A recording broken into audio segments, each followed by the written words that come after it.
visión oriental. En Oriente se subraya o se da prioridad a la búsqueda del equilibrio en la relación del ser humano con la naturaleza. El pensamiento oriental se diferencia del occidental por su componente tradicionalista y su interpretación mística de la realidad. Existen tres aproximaciones. La primera, aproximación a la antropología en Confucio. Según esta filosofía, no es posible elegir sobre las circunstancias de la vida, que a cada quien le toca vivir, aunque sí es posible elegir con qué actitud vivir la vida. El ser humano puede actuar a partir de la libertad de la voluntad, aunque no tenemos control sobre nuestro destino. No podemos, por ejemplo, determinar nuestra posición social o nuestra esperanza de vida, pero sí somos libres de rechazar o de seguir la moralidad y la conducta correcta. Confucio no explica cómo está constituido el ser humano, pero lo representa como un ser de trascendencia, un ser que busca de modo individual el camino del cielo, un ser sabio y por eso benevolente con los demás. Sin embargo, a pesar de esa apertura al otro desde la benevolencia, no abre un camino hacia la acción ético-política que apunte a la transformación de las estructuras de injusticia social en el mundo. Segunda, aproximación a la antropología en el hinduismo. Esta filosofía se encuentra condensada en los Vedas. El ser humano es masculino y femenino. Ontológicamente está constituido por dos yoes, uno común y el otro esencial. El yo común o yo ego representa la corporeidad individual.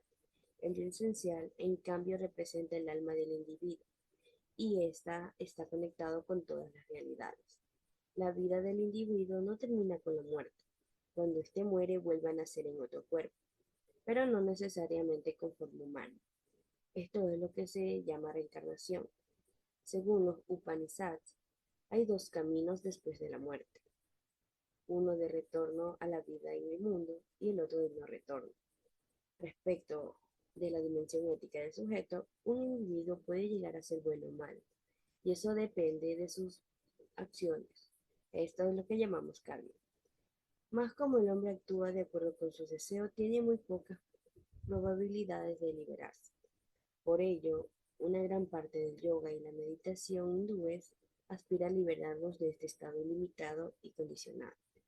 El karma es esa tensión de luchas entre las acciones y deseos presentes en el individuo, en ese intento de llegar a conocerse a sí mismo o llegar a ser bueno.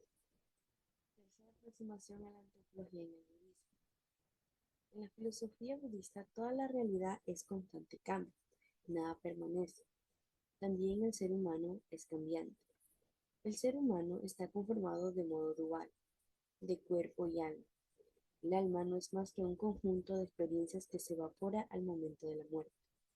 La muerte, cuanto evento transitorio, puede conducir al samsara, que es el infinito de número de nacimientos, vidas y muertes, o al nirvana, que es el lugar de la serenidad.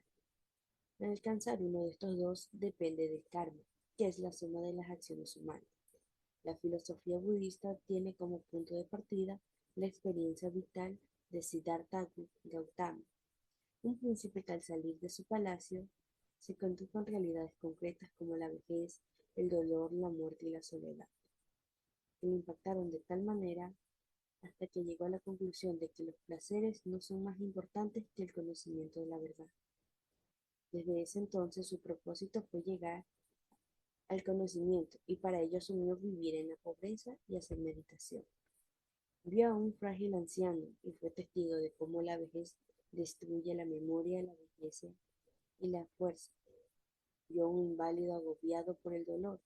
Quedó impactado al ver ese sufrimiento.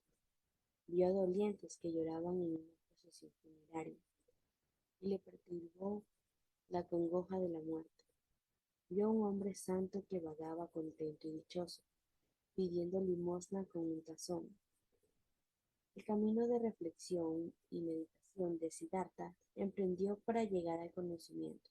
Incluyó las siguientes experiencias o cuatro nobles verdades.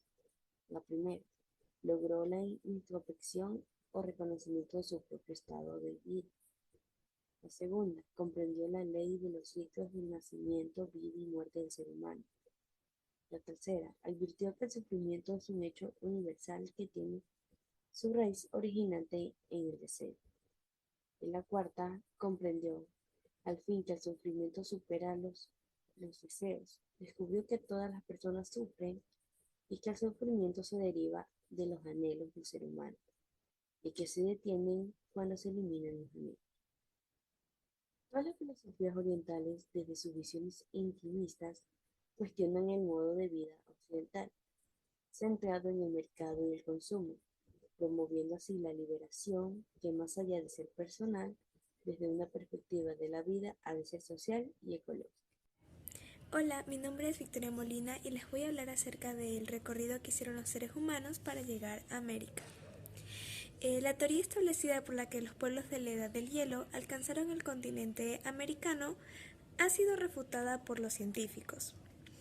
Un estudio genético sin precedentes concluye que su supuesta ruta de entrada por un corredor entre Siberia y Alaska era biológicamente inviable para los primeros pobladores.